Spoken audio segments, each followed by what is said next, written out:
Hi, I'm Jeff Payne and I'm part of the communications team here at Behaviour Works Australia. We're a research institute, part of the Monash Sustainable Development Institute, looking at behaviour change. Pocket Change is a series of short videos. We produce one each month, looking at the work of our researchers and their research and how they can change the world for the better.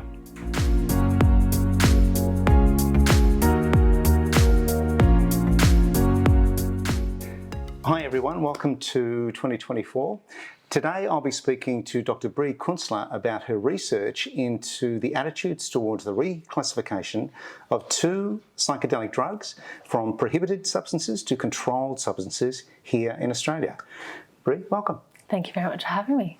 Okay, so in February 2023, the Australian Therapeutic Goods Administration reclassified two formerly prohibited substances to controlled substances. Why Australia and why now? So these substances, so MDMA, which is the active ingredient in ecstasy, and psilocybin, which is the active ingredient in magic mushrooms, were the two medicines, we now call them, that were reclassified. Now, it's important that we do this now because what we have noticed is an alarming trend in poor mental health, both globally and locally, where a lot of people are suffering. Let's be honest about it. They're suffering with severe depression, severe PTSD. And what we have seen in the literature is some promising findings from research to suggest that these medicines can have really good effects for these people. Now, these medicines have good effects as compared to other medicines that we've been using for years that aren't working the way that we would like them to. Mm-hmm. So we need to change. We need to do something to help these people who are suffering from poor mental health. Yeah.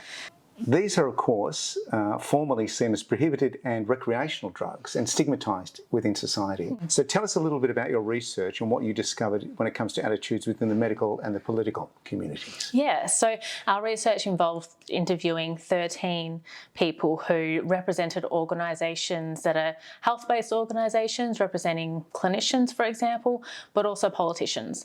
And what I asked them was essentially, what do you think about the future? Could we possibly have these drugs being used clinically to help people with poor mental health? And the reason why I was focusing on the future was because when we conducted this research, the approval from the TGA hadn't come through. Right. It was a surprise. No one thought it was going to happen so soon. Right. Everyone was very shocked. So, yeah, these people that I was talking to were speaking hypothetically. You know, what their attitudes were towards, in the future maybe having these medicines being used. And look, I would say the overall attitude from politicians and the people representing these medical organisations was one of cautious optimism. Right. So they're cautious because what we have seen, although we have some nice research coming out supporting psilocybin and MDMA for the treatment of depression and PTSD, there's not enough. Right. We need more. Mm-hmm. We need more on the efficacy of these drugs. Do they work? Feasibility, can we deliver them in Australia? And also their safety. And until we get more of that research, I think that cautious approach to this topic is going to remain. Right. Optimism is there though. So these people that I spoke to, politicians and the organisation representatives, they can see the research is there. They can see the trend is positive, that we're really getting good outcomes in this research, but we need more. So they're cautiously optimistic. So social norms change over time, and you look at something like suntanning. This was seen as a healthy thing to do in the 60s and 70s. People sometimes used cooking oil. We've quickly realised how dangerous that is for our health. So norms as regards people's health and the healthcare sector change over time. But these drugs particularly carry the stigma of recreational drugs that are traditionally seen as kind of hippie, prohibited, illegal kind of drugs. So there's a lot of work to do to change those attitudes. How do you change society's norms and attitudes over time? What a loaded question, Jeff. So yeah, look, since the war on drugs, President Nixon's war on drugs in the 1960s, since then there's been a lot of negative stigma around psychedelics. People are a little bit scared of the unknown as well. So well, if the president doesn't like it, well, then why should we? And what do we know about these drugs? Well, I guess not much because there's not much research. So there's a lot of hesitancy as well. So changing those kinds of attitudes is going to require a lot of effort and by a lot of people. So what we have seen in Australia in the last year is that Australia has taken the stand and going, we're going to be the first country in the world to approve these drugs based on the research that we have. But we have a massive challenge now. So now we have the ability to utilise these drugs in clinical practice, but what does that look like? And people not knowing what that looks like is going to make it very, very hard to change their attitude from cautious optimism to, yes, this is fantastic, because they don't know what that use actually looks like. So there's a lot of research that's needed to understand what this rollout of these medicines is going to look like, who's going to be able to access them, what's going to need to happen to allow people to access them, and what the criteria will be. Can anyone just turn up to a GP and just say, I want to access psychedelic drugs? What do we know? Well, clearly, that's really not the case. I can't go to my local GP and say, I'm depressed. I'd like to try some magic mushrooms or psilocybin. So what are the myths around the treatment and the clinical use of these drugs? You know what, I think we've gotten to a point where we're not actually sure what the myths and the facts are because we haven't really rolled it out properly in Australia yet. We have used these drugs in clinical studies. So we know, based on the studies that have been conducted, how the drugs should be administered, for how long, with whom, in conjunction with talking therapy. Typically, you don't usually administer these drugs in isolation. So we know about how potentially these drugs could be used. But we really just don't know if that's going to fit perfectly in Australia. And that's where the feasibility studies are necessary. Right. So what we don't know is, do we have clinics that are set up in Australia that are ready for psychiatrists to take patients in for at least 8 hours, which is what is needed for the administration of these medicines?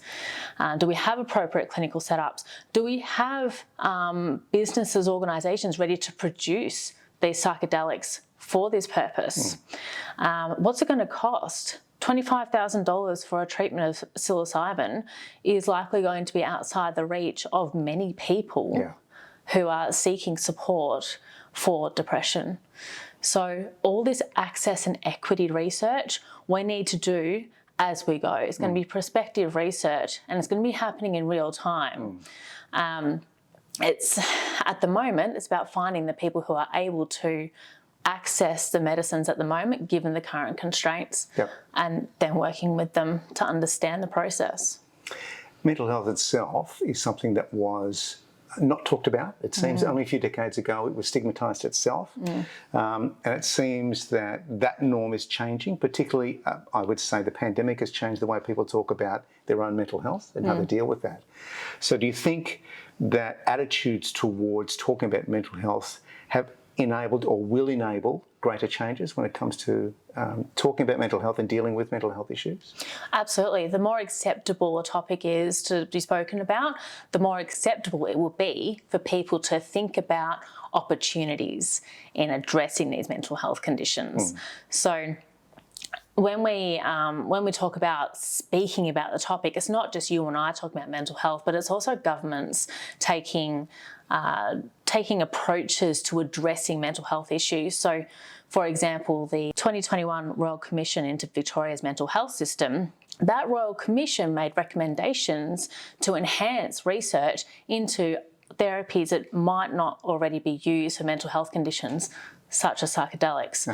So it's not just you and I talking about mental health conditions and their concerns, but also as governments taking a lead and saying, this isn't okay anymore, we need a change.